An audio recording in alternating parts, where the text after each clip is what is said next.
Have you ever walked into your own home expecting hope, only to find your entire future waiting on the table in a stack of legal papers? I have. Even now, I remember one strange detail more clearly than anything else. I was carrying an appointment card that said couple fertility evaluation. My husband was waiting with divorce papers. My name is Claire Morgan. I'm 41, and I've worked as a physical therapist for nearly 20 years. I spent my career helping people recover, believing that with enough patience, almost anything could heal. I never imagined my own marriage wouldn't. That afternoon, I had just left the fertility clinic. It was a simple consultation to begin a complete fertility workup. After 3 heartbreaking miscarriages, our specialist wanted to evaluate us together, as a couple. Slipping the appointment card into my purse, I actually smiled on my drive home, thinking this was finally a real step forward. When I pulled into the driveway, Daniel's car was already there. My husband was a busy OB-GYN, so seeing him home before dinner was unusual. For one foolish moment, I thought he wanted us to face this together. But when I unlocked the door, the house was completely silent. Daniel was sitting alone at the dining room table. In front of him sat a thick envelope, several legal documents, and his wedding ring. My purse slipped from my shoulder. Daniel finally looked up, his eyes just completely tired. "Claire," he said quietly, "please sit down." I sat across from him, my heart pounding. He pushed the envelope toward me. "I've already spoken to an attorney." I stared at the papers: property division, financial disclosures, petition for dissolution of marriage. "What is this?" I whispered. Daniel lowered his eyes. "I can't keep living like this." I thought I understood. The hospital had consumed him, and the miscarriages had broken both of us. I reached across the table to hold his hand. "I know, we're both hurting." But he gently pulled away and said the words that split my life in two. "Maybe we're holding each other back from the family we were meant to have." It felt as if loving me had become an obstacle, as if 12 years of marriage had turned into a dead end. I swallowed the lump in my throat. "Daniel, I just came back from the fertility clinic." He looked at the card for a second. "I know. I saw the reminder email yesterday." I felt a tiny spark of hope. "Then let's go together. They want to evaluate both of us. We still don't know what's happening." I thought he might change his mind, but he slowly shook his head. "I've made my decision." Before I could speak, the front door opened. I recognized the footsteps immediately. Evelyn Brooks, Daniel's mother. Since his father passed, the two of them had been incredibly close, leaving very little room in Daniel's life for a wife. She walked into the dining room, looked at the papers, and sighed with relief. "Sometimes love isn't enough," she said softly. No one shouted. The silence in that room said far more than anger ever could. I looked at the unsigned divorce papers, and then at the appointment card in my hand. One represented searching for answers together. The other represented Daniel giving up. I quietly picked up my purse and walked out the front door. The consultation was scheduled for the following Tuesday. It was supposed to be the day we finally faced the truth together. Instead, I walked away knowing I would have to face it alone. When I walked away from our house with that fertility appointment still in my purse, I kept asking myself the same question: how did we get here? The strange thing was, there wasn't one single explosion that destroyed our marriage. There were hundreds of tiny, almost invisible moments that chipped away at us over the years. 12 years ago, when Daniel and I first met, life felt wonderfully ordinary. I met him through a mutual friend at a neighborhood charity event.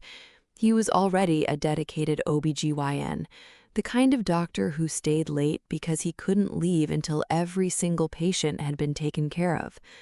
I remember initially thinking he looked far too serious to ever be funny, but I was wrong.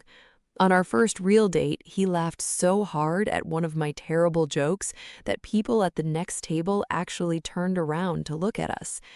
That was the man I fell in love with. Not the respected physician or the confident professional, but the man who made every ordinary day feel a little lighter. We got married 2 years later. Neither of us dreamed about a luxury lifestyle. We just dreamed about a home, a family, a noisy kitchen, and children running through the hallway. Even after 12 years together, I could still remember the little habits that made us feel like a real team. Every single morning before leaving for work, Daniel would tuck a small handwritten note inside my lunch bag. Sometimes it would simply say, "Don't skip lunch." Other times it would be a quick reminder like, "Dinner's on me tonight." I kept many of those notes tucked away inside a small box in our bedroom. Back then, I never could have imagined that I would one day read those exact same notes through a blur of bitter tears. When we finally decided we were ready to start our family, everything felt completely natural. We didn't make elaborate plans, we simply assumed life would happen for us. A few months later, I became pregnant. I still remember Daniel lifting me completely off the kitchen floor, spinning me around while laughing like a little boy. He had delivered thousands of babies throughout his career, but hearing that he was finally going to become a father brought out a completely different kind of joy. A week later, he came home carrying the tiniest pair of white baby shoes. "They're way too early," I told him, laughing. "I know," he said with a wide grin. "I just couldn't walk past them." Those little shoes stayed on a shelf in a room we painted a warm, soft green one weekend, believing our future was waiting just around the corner. Then, at 9 weeks, we lost the baby. People often say time heals, but sometimes it doesn't. Sometimes it simply teaches you how to carry the pain more quietly. We grieved together, and Daniel held me while I cried. Months later, I became pregnant again. This time, we were more cautious, telling ourselves not to get too excited. Then we lost that baby too. The silence inside our home became heavier after that, because neither of us knew what to say anymore. When I became pregnant the third time, hope felt fragile. Every appointment felt like an exam we were terrified of failing. Then, just before the end of the first trimester, it happened again. 3 pregnancies, 3 heartbreaking losses. I remember sitting beside Daniel in the reproductive endocrinologist's office a few weeks later. Dr. Melissa Carter reviewed my medical history, folded her hands, and looked at both of us equally. "The next step is evaluating both partners," she said gently. "Recurrent pregnancy loss can have many causes, so we don't make assumptions. We investigate." I answered almost immediately. "Whatever we need to do, we'll do it." Then I looked at Daniel.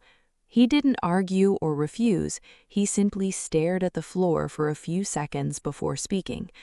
"Let's wait until things calm down."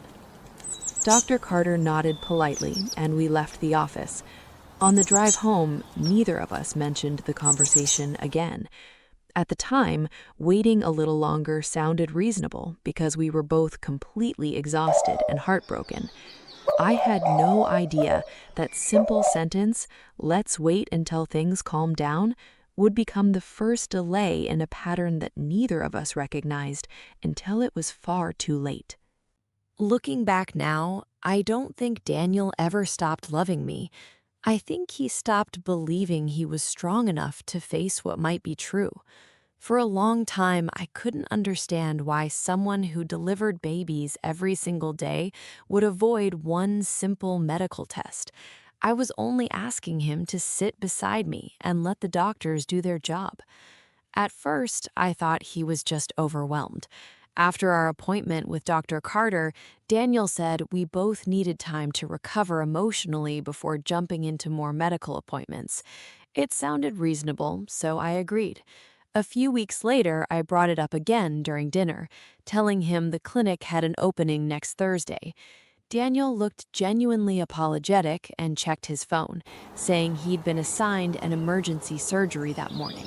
He promised we would book another day. The next appointment disappeared because a colleague became sick.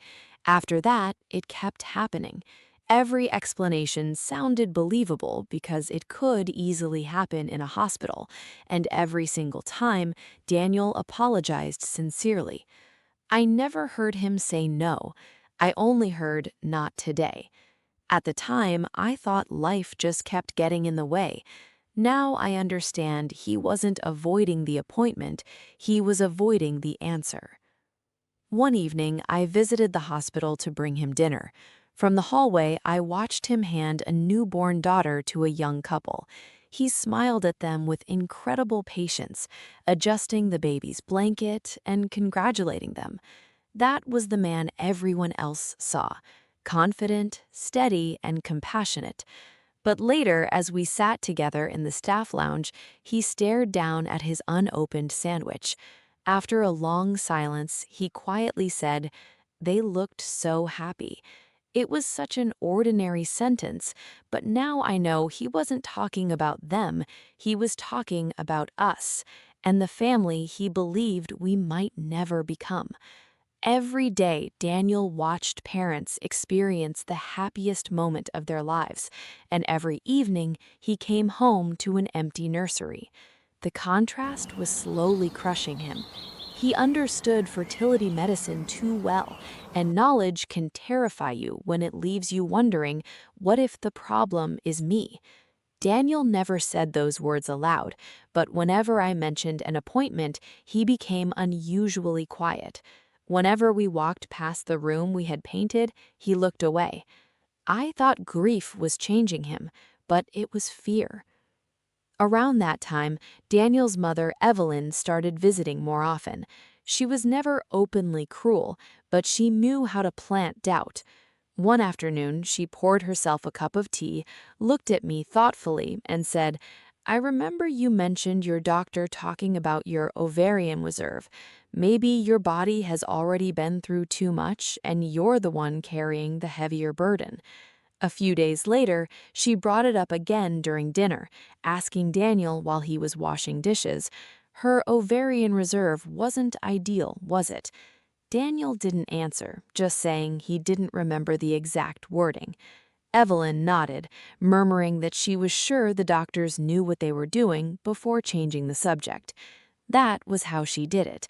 She never openly blamed me, but she constantly repeated those same soft doubts, leaving just enough room for Daniel's fear to grow.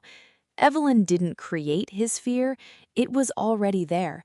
She simply gave it a direction, and without realizing it, we both allowed our silence to become louder than the truth. After Daniel asked for a divorce, I spent weeks replaying our marriage in my head. At first, I only saw his mistakes, the postponed appointments, the growing distance, the cold silence, and his mother's heavy influence. But healing has a strange way of forcing you to be honest with yourself. Eventually, I had to admit something incredibly painful. I wasn't the only one who stayed silent. I did too, just for different reasons.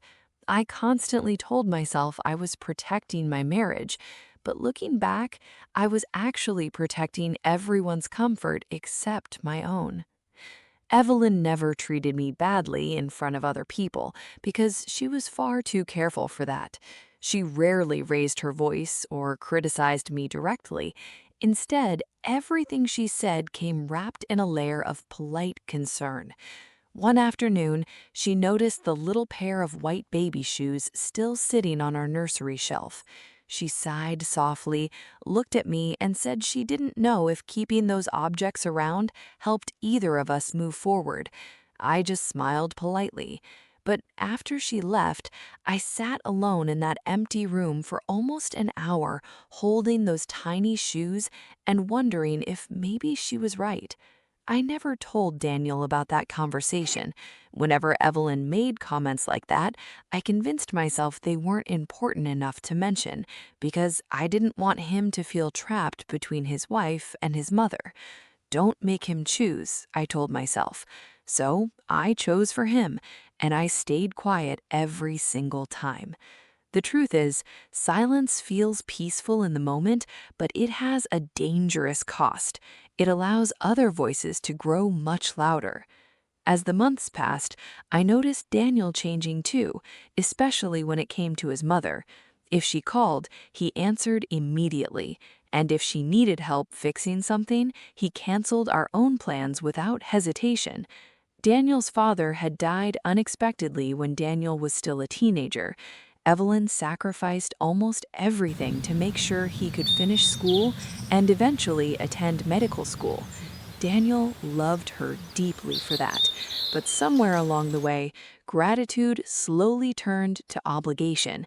Obligation became guilt, and guilt became a permanent habit. Daniel learned something as a young boy that he never unlearned as an adult: never disappoint mom.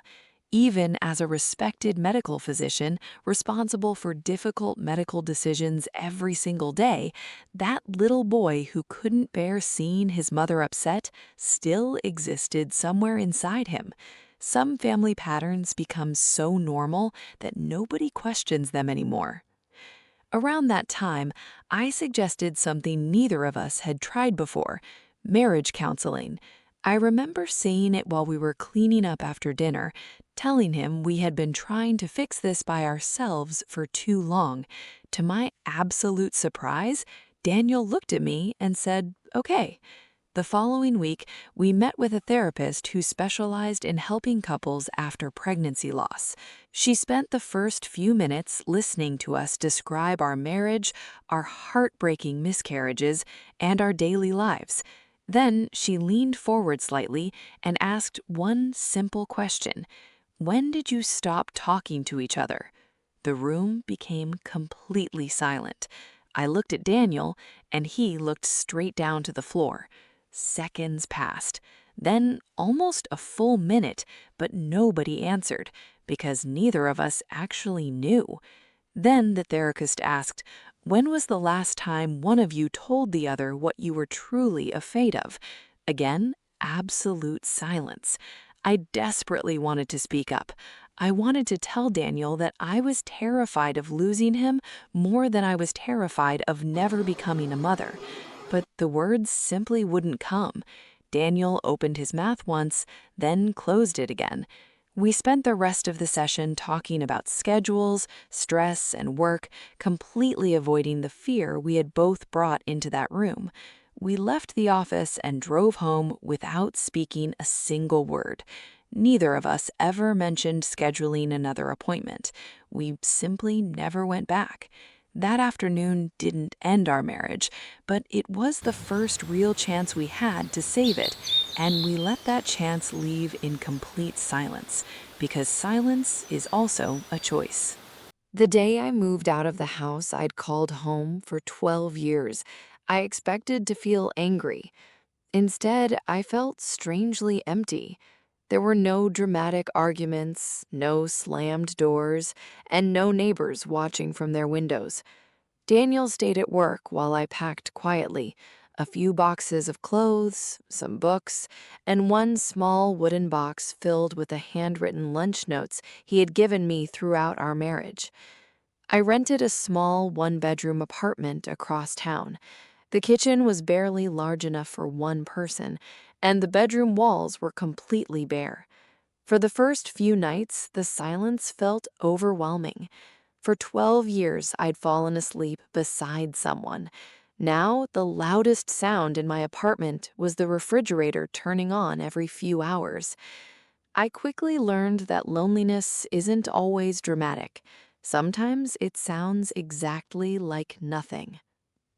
I kept going to work as a physical therapist, spending my days helping people recover from surgeries and serious injuries. One of my regular patients became someone I looked forward to seeing every Tuesday morning. His name was George Whitman. a 78-year-old widower who had lost his wife after more than 50 years of marriage. Little by little, we began talking during our sessions. George had a way of telling stories instead of giving advice. One morning, he told me about the first major argument he ever had with his wife. "I spent 3 days trying to prove I was right," he said. When I asked if he won, he smiled and nodded. On the fourth day, I realized something. I'd won the argument, but I'd lost 4 days I could have spent loving my wife. That sentence stayed with me long after he left the clinic. Being around George reminded me that pain didn't have to become my entire identity. Weeks passed, and the divorce process moved forward one mechanical document at a time. Then, one Tuesday morning, everything changed. I had been unusually tired for several days, and then I realized my cycle was very late. I stood in my apartment bathroom staring at a pregnancy test until a second line appeared. I couldn't breathe. I started crying, not because I was unhappy, but because I was terrified. The next morning, I saw an obstetrician specialist because of my history. After the ultrasound, the doctor looked at me with gentle eyes. "The pregnancy is very early, and so far everything looks appropriate. But given your history of 3 miscarriages, this pregnancy is considered high risk." She explained the plan for frequent appointments and blood work, leaving me with one final instruction: try to avoid unnecessary stress. I nodded, even though I had no idea how that would be possible while my marriage was ending. The first person I wanted to tell was Daniel, because this child belonged to both of us. I picked up my phone countless times that evening, but each time I put it back down. Finally, I called my divorce attorney and explained the situation. She became very quiet before answering.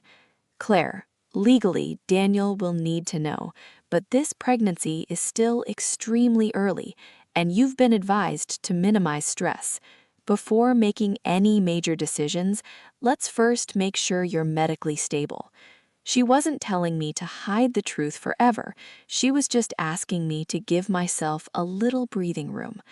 That night, I opened my laptop and typed out an email to Daniel. I explained everything: the positive test, the high-risk status, and the doctor's plan.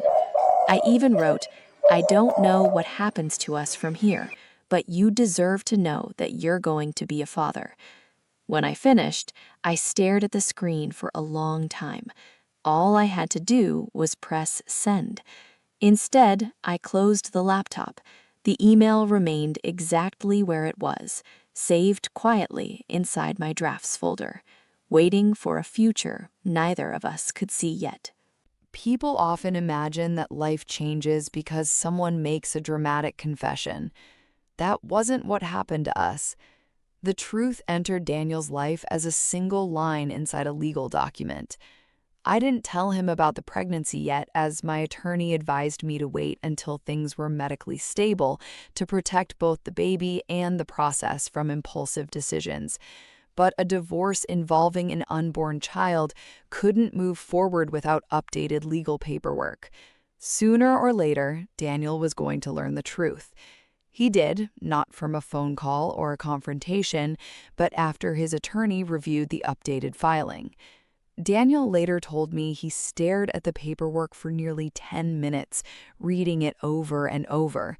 There was only one sentence he could focus on. "Petitioner acknowledges that respondent is currently pregnant." According to everything he had quietly accepted over the past several years, it didn't make sense. He called his attorney immediately, insisting there had to be a mistake, but the attorney confirmed the filing was updated that morning. Hanging up, Daniel sat alone in his hospital office. For the first time in years, he had nowhere left to hide. That afternoon, Daniel canceled every non-emergency meeting on his schedule. He finally did what our specialist had recommended months earlier. He scheduled his own fertility evaluation. He had spent years encouraging frightened patients to seek answers instead of fearing them, and now he was about to follow his own advice. The analysis itself was routine, and Daniel understood every medical protocol involved. Waiting for the results was the hard part. Several days later, the report arrived. His eyes immediately found the conclusion: severe male factor infertility. The report noted a very low sperm count and poor motility, concluding that while natural conception was still technically possible, it was statistically uncommon. For several minutes, he simply stared at the page. Desperate to believe the science was wrong, he scheduled another evaluation through an entirely different fertility center, telling no one. A week later, he sat alone in another consultation room. The reproductive urologist entered, sat down, and spoke carefully. The second analysis is consistent with the first. You have severe male factor infertility. Daniel listened without interrupting as the doctor continued. Your chances of natural conception are significantly lower than average, but they are not zero. It is uncommon, but it does happen. Daniel nodded slowly. Every sentence made perfect medical sense, and he had explained the exact same concepts to his own patients before. Yet hearing those words applied to himself felt completely different. Daniel walked back to his car carrying the second report and just sat there as the parking lot slowly emptied. For years, he had convinced himself that postponing the evaluation was reasonable, that there would always be a better time. Now, holding the evidence in his hands, he finally admitted what he had never been willing to say aloud. He hadn't delayed because he lacked knowledge or disagreed with the doctors. The truth was far more painful. He knew exactly what the evaluation could reveal, and he wasn't brave enough to face it. Behind the confidence his patients saw every day was a frightened husband who had quietly convinced himself that if he never took the test, the answer didn't exist. But the answer had always existed. The only thing Daniel had postponed was the day he finally looked directly at it. And by the time he did, the cost of avoiding the truth was far greater than the truth itself. For a long time, I believed the biggest lie in our marriage was that Daniel thought I couldn't give him a family. I was wrong. The biggest lie was much quieter. It wasn't something anyone clearly said. It was something everyone slowly chose to believe. By the time Daniel learned about his own fertility results, he wasn't trying to save our marriage anymore. He was trying to understand how everything had gone so terribly wrong. A few weeks later, he asked if we could meet. We sat at a quiet coffee shop halfway between my apartment and the hospital. He looked different, not physically, but emotionally. The defensiveness was gone. After a few minutes of awkward silence, he looked at me and asked, "Claire, did any doctor ever tell you that you were country-assed?" I answered immediately, "No, not once." He leaned back in his chair and stared out the window, as if my answer had confirmed something he was terrified to hear. "I've been trying to figure out where that belief came from," he quietly said. Daniel started retracing the past, searching for the first domino that had fallen. He contacted Dr. Melissa Carter, the reproductive specialist who had evaluated us after our third miscarriage. He asked her directly if she had ever told either of us that I was infertile. Dr. Carter looked genuinely surprised and opened our medical records. Together, they reviewed every note. The wording was exactly what I remembered. Further evaluation of both partners is recommended. Nothing more. No diagnosis and no statement that I was responsible for our losses. Every answer pointed in the same direction. Nobody had ever diagnosed me as infertile. That left only one person, Evelyn. Daniel drove to his mother's house that weekend. He told me about the conversation much later, not to make excuses, but because he believed I deserved the truth. He sat down at her kitchen table and asked, "Mom, who told you Claire couldn't have children?" She looked confused and claimed she never said that, just that she was worried. Daniel didn't let it slide. "No, I need the truth. Did any doctor ever tell you that Claire was infertile?" The room became very quiet before Evelyn finally sighed. "I overheard part of one of your conversations years ago. I remember Claire saying something about her ovarian reserve. I didn't understand what it meant, so I searched online and misunderstood what I read. I assumed that was the problem." Daniel's voice remained calm. "You assumed." She nodded, claiming she wasn't trying to hurt anyone, but mentioned it because it made sense. Those words stayed with Daniel. It made sense. Evelyn had overheard fragments of a conversation, searched the internet, and repeated her misunderstanding often enough that it slowly became accepted as truth. Year after year, the assumption grew stronger, unchallenged by any postponed fertility evaluation. Daniel sat silently across from his mother. He could have blamed her for everything, but another realization quietly settled over him. The real question wasn't why Evelyn believed the wrong thing. The real question was, why had he believed it? He already knew the medical guidelines. He knew recurrent pregnancy loss required evaluating both partners. He had explained those exact facts to patients throughout his career. So why had he accepted his mother's assumption without demanding evidence? The answer finally arrived, and it hurt far more than any laboratory report. It hadn't been ignorance, it had been fear. If Claire became the explanation, then he didn't have to become the question. If everyone quietly assumed the problem was on my side, he never had to schedule his own evaluation, never had to risk hearing the answer he feared most. In that moment, Daniel stopped seeing himself as a victim of his mother's manipulation. He saw a man who had allowed himself to believe the explanation that protected his own ego. Evelyn had planted the seed, but he had watered it for years. And by the time he finally accepted that truth, he understood something heartbreaking. The greatest deception in our marriage hadn't come from his mother. It had come from the lies he kept telling himself because they felt easier than the truth. People sometimes ask me what the hardest day of my life was. For years, I thought the answer was signing the divorce papers. I was wrong. The hardest and the most beautiful day turned out to be exactly the same one. My pregnancy remained high risk from beginning to end. After 3 miscarriages, hope became something I carried very carefully, almost like holding water in my hands. Daniel respected the distance I needed.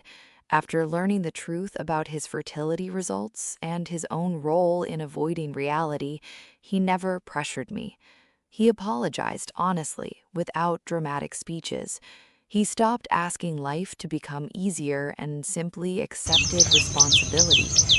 I appreciated that, but trust isn't rebuilt with apologies. Trust takes time. As my due date approached, my obstetrician and I made a detailed birth plan. Because Daniel worked at the same hospital, we agreed on one thing. Daniel would not deliver our baby. He couldn't. He was the baby's father, creating an ethical conflict.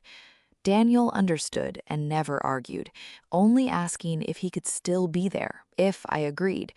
I thought about it for days and finally said yes. No matter what had happened between us, this child deserved to enter the world with both parents present. Late one rainy evening, sharp contractions woke me up, and the hospital told me to come in immediately. The labor and delivery floor looked strangely familiar, a place I'd visited Daniel countless times, only this time I was the patient. My primary obstetrician, Dr. Emily Foster, settled me into a room, smiling reassuringly. A nurse asked quietly if they should call Dr. Brooks. I closed my eyes for a second and said yes. 20 minutes later, Daniel walked into the room. He wasn't wearing a white coat or carrying a patient's chart. He wasn't the confident senior OB-GYN everyone respected. He looked like an anxious father, staying near the corner as if afraid to take up space. "I'll stand wherever you're comfortable," he said softly. For some reason, hearing that made me feel calmer. Labor lasted for several difficult hours. Daniel never tried to take control or question the doctor. He behaved exactly as he should, as my support person, nothing more. Then the baby's heart rate suddenly began dropping. The atmosphere inside the room shifted instantly. Voices became faster and more urgent. Dr. Foster immediately began giving instructions as additional nurses entered. A second later, she looked toward Daniel, not as the baby's father, but as one of the hospital's most experienced obstetricians. "Daniel," she said calmly, "I need another OB. Will you assist?" For just a brief moment, time seemed to stop. Daniel looked at me. I nodded once, and he immediately scrubbed in. From that moment forward, something inside him changed. For years, Daniel had been afraid of reality. Now, none of that mattered. Inside that room, he had only one mission: protect us. He didn't think about guilt, divorce papers, or laboratory reports. He focused entirely on the work. Every movement was calm, precise, and professional. The same skills he had used to bring thousands of babies safely into the world were now being used to help save his own family. Then a cry filled the room. Small, loud, perfect. I started crying before I even saw him. One of the nurses smiled through her own tears. "It's a healthy baby boy." The room suddenly exhaled together.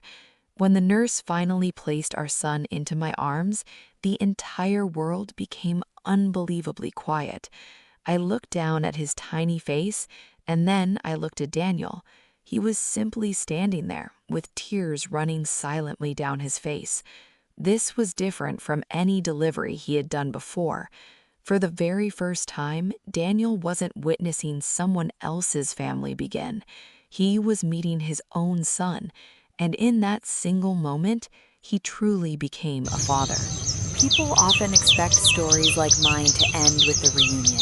The husband realizes his mistake, the wife forgives him, and the family lives happily ever after. But life doesn't always work that way. Sometimes, healing and reconciliation are not the same thing. A few weeks after our son was born, Daniel asked for one more conversation. It wasn't about getting back together, he just needed to finish what he should have done a long time ago. Because of his medical diagnosis, his specialist had recommended confirming paternity through genetic testing. Severe male factor infertility made natural conception statistically uncommon, and we needed to clear any doubts over our son's future. When the report arrived, Daniel opened it in front of me. His hands trembled as he read the single line confirming a 99.99% probability of paternity. He covered his face and wept. Against extraordinary odds, our little boy had always been his son. He looked at me through tears and said, "I stole years from us." I didn't answer, because the truth had already spoken. A few days later, Daniel did something completely unexpected. He stood before dozens of colleagues at the hospital's monthly physicians' meeting, skipped his medical presentation, and said, "I want to talk about a mistake I made." The room went dead silent. Daniel didn't hide behind medical jargon or blame stress. He admitted that he had run away from his own fertility evaluation out of fear, and that he had allowed family assumptions to replace facts. He looked around the room and stated clearly that I was never the cause of our infertility and that he had failed me as a husband by letting his mother influence decisions that belonged only to us. Sometimes the greatest courage isn't defending your reputation, it's telling the truth after you've already damaged it. Later that evening, Daniel repeated those exact words in front of Evelyn. For the first time, she didn't try to justify her actions. Her voice shook as she looked at me and said, "Claire, I'm sorry. I thought I was protecting my son, but instead I helped destroy his marriage. I should have trusted the doctors, and I should have stayed out of decisions that were never mine." It didn't feel like a victory. It just felt sad. I walked over and hugged her, because carrying anger forever only creates another prison. I accepted her apology, but acceptance isn't the same thing as returning. Daniel understood that, and he never asked me to come home again. 2 years passed, and our son grew into a joyful little boy. Daniel and I weren't husband and wife anymore, but we became true partners in raising our child. Around that time, George Whitman, the retired history teacher who had helped me rebuild my life, passed away peacefully. His daughter handed me a small envelope he had left behind. Inside, George's neat handwriting read, "Some people come into our lives to stay. Others come to teach us what love should never cost." I smiled through my tears, because George was right. Real love should never require you to abandon your dignity. A few months later, Daniel and I took our son to the park. We watched him chasing pigeons across the grass, laughing loudly. Daniel stood beside me and quietly asked, "Do you think he'll ever know our story?" I watched our son running toward the sunlight and answered, "Only if it helps him choose honesty over fear." Daniel nodded, murmuring that he hoped our boy would never have to learn that lesson the way we did.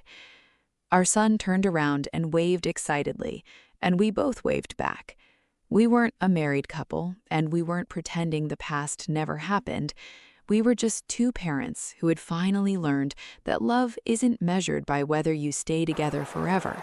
Sometimes it's measured by whether you grow into better human beings after everything falls apart. As I watched our little boy run into the golden afternoon, the future didn't feel frightening anymore. It simply felt open, and somehow that was enough. What a journey it has been for Claire and Daniel. Their story shows us that sometimes the hardest truths we have to face are the ones we hide from ourselves. Even though they didn't end up together, they managed to build something beautiful out of the pieces of their broken marriage for the sake of their son. Now, I want to hear from you. This story leaves us with a lot to think about, so I want to ask you just 2 important questions. First, do you agree with Claire's decision to stay divorced? Many think a miracle baby should bring a couple back together, but Claire chose her dignity and independent healing. Would you have given Daniel another chance, or did she make the right call? Second, how do you handle a family member like Evelyn?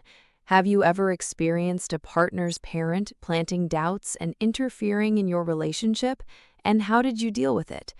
Please share your thoughts and personal stories in the comments below. I read through them, and your perspectives always bring so much depth to these discussions.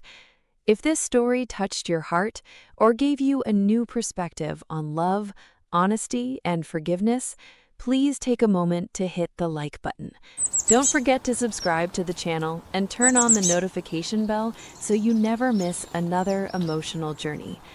Thank you so much for watching and supporting Sweet Payback. Until next time, stay true to yourself, choose honesty over fear, and take care.